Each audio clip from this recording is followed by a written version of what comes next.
Buying a home requires a great deal more than just walking into it and taking a cursory look around. Not only do you need to ensure that you have the right financial investment vehicles in place, but you will also need to ensure that you have the right insurance protection just in case something unforeseen happens. Having a homeowner's insurance policy is an integral part of acquiring real estate prior to taking possession of the home.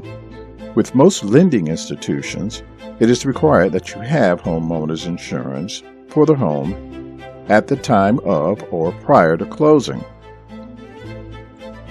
This is required by the bank because of the mortgage they will be holding on the home, which does give them a vested interest in that property. By getting the right homeowner's insurance, you will be protected against the occurrence of most accidents or natural disasters.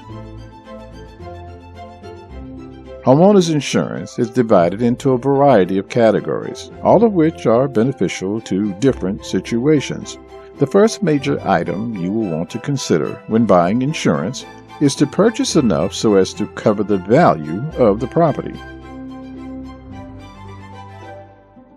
The second item you will want to address is having coverage in the event of potential disasters such as fire and/or flooding. Flood insurance is usually required if the property is located within a certain distance of a large body of water. The type of insurance is prevalent in lakeside and coastal towns, as well as cities along the east and west coast of the country.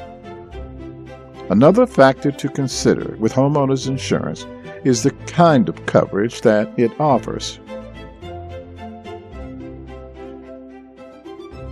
Some companies will have different categories according to the type of things that you want to protect and the potential for natural disaster in the area. An example would be a home near a river or lake that may experience flooding from time to time.